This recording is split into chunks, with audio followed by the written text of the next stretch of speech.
Good morning, students. Our today's topic is gene therapy.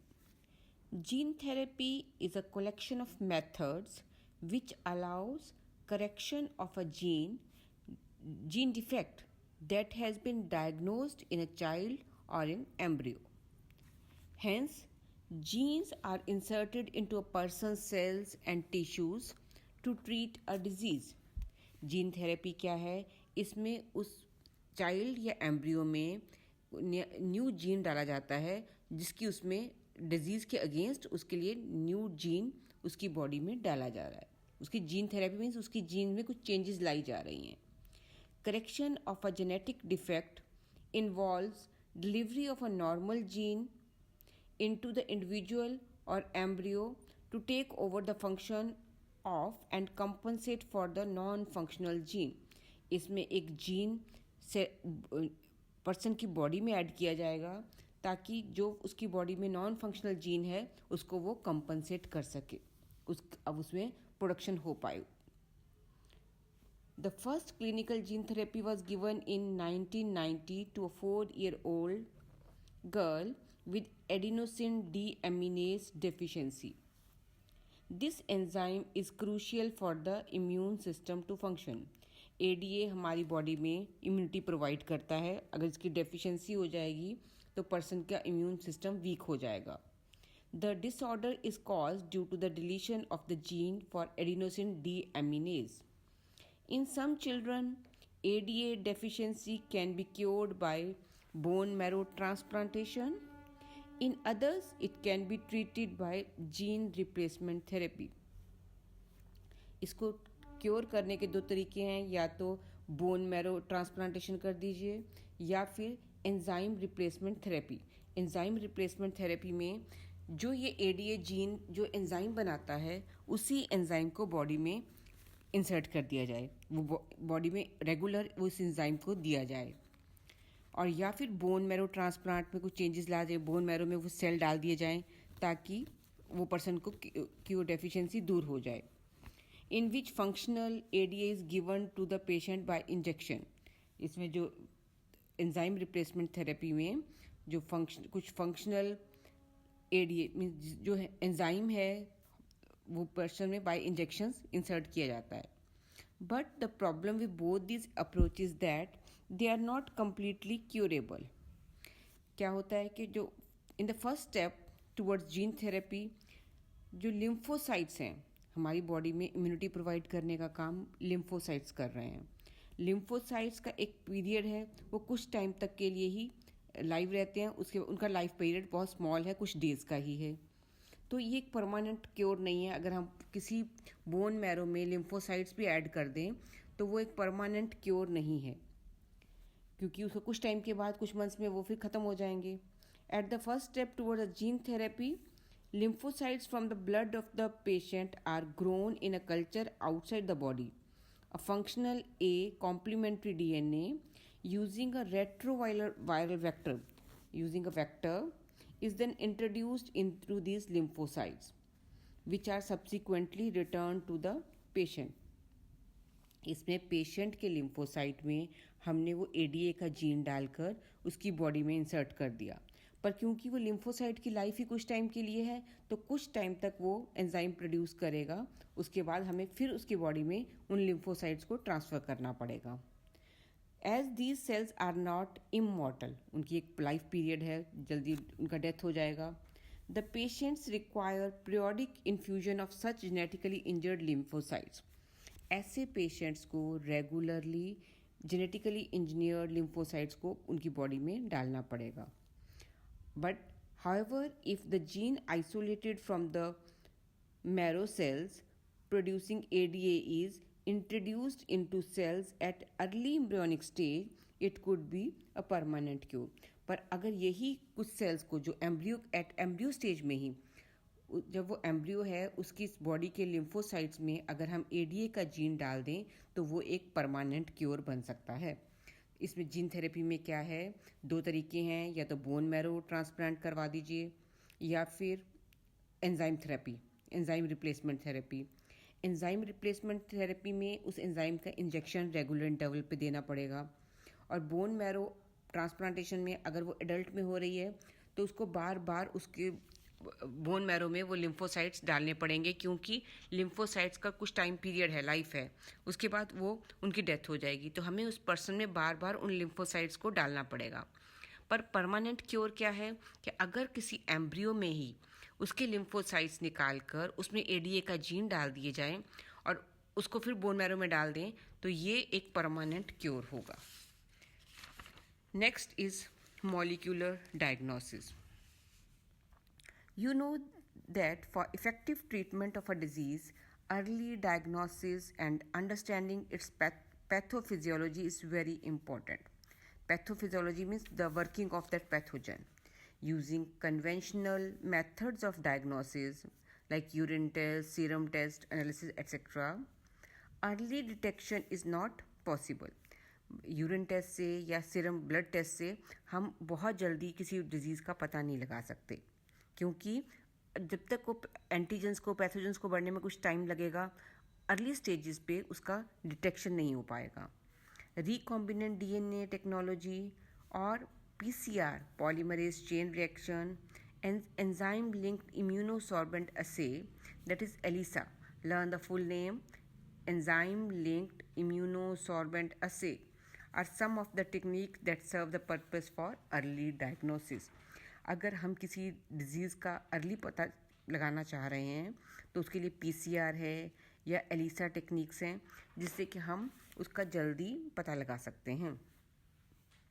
Presence of a pathogen, bacteria or virus is normally suspected only when the pathogen has produced a disease symptom.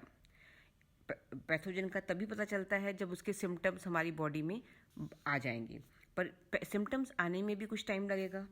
Bye this time the concentration of the pathogen is already very high in the body. However, very low concentration of a bacteria or virus at the time when the symptoms of the disease are not yet visible can be detected by amplification of their nucleic acid by PCR. अगर हम pathogen को early stage पे detect करना चाह रहे हैं तो हम पीसीआर टेक्निक में, दैट इज़ उसका थोड़ा सा डीएनए लेकर उसको पॉलीमरेज चेन रिएक्शन करके उसका लार्ज डीएनए बना लिया, लार्ज अमाउंट हो गया, तो उससे हम डिटेक्ट कर सकते हैं उसके कितने पैथोजन उसके अंदर हैं, क्या उसके एंटीजन कितना क्वांटिटी बढ़ गई है। PCR is now routinely used to detect HIV in suspected AIDS patients. It is being used to detect mutations in genes in suspected cancer patients too. It is a powerful technique to identify many other genetic disorders. A simple stranded DNA or RNA, this is a technique, tagged with radioactive molecule probe, is allowed to hybridize to its complementary DNA in a clone of cells, followed by detection using autoradiography. The clone having the mutated gene will hence not appear on the photographic film, because the probe will not have complementary with the mutated gene. हम इसमें एक बाहर ही एक synthesise करके DNA का strand उसमें probe add करके जब उस सेल में ऐड करेंगे, उस पेशेंट की बॉडी में ऐड करेंगे तो, और उसको ऑटो रेडियोग्राफी उसकी एक फिल्म बनाएंगे, तो हमें जो म्यूटेटेड जीन वाला डीएनए होगा वो उस फिल्म में नहीं आएगा। तो इससे पता चल जाएगा कि कौन सा पार्ट म्यूटेटेड जीन है, कितना जीन म्यूटेटेड है। ELISA is based on the principle of antigen-antibody interaction. ELISA test में हम उस पर्सन में एंटीजन की क्वांटिटी बढ़ गई है या एंटीबॉडी की बढ़ गई क्वांटिटी, या दोनों ने कोई कॉम्प्लेक्स बना लिया, उस चीज़ को हम स्टडी करते हैं। Infection by pathogen can be detected by the presence of antigens. अगर उसमें इन्फेक्शन है तो उसमें एंटीजेंस बढ़ जाएंगे। एंटीजेंस क्या हैं? या तो प्रोटीन्स होंगी या ग्लाइकोप्रोटीन्स होंगी। अगर उनका नंबर बढ़ गया तभी हमें पता चल जाएगा कि वो एंटीजेंस की क्वांटिटी बढ़ गई है। और by detecting the antibody synthesize against the pathogens, और या फिर हम देखेंगे कि अगर उसमें एंटीबॉडीज़ बढ़ गई, या तो जब एंटीजेंस बढ़ जाएंगे तो उस पर्सनस में एंटीबॉडीज़ भी बढ़ जाएंगे। एंटीबॉडीज़ बन जाने से हमें पता चल जाएगा कि उसमें कोई एंटीजन एंटर हो गया है।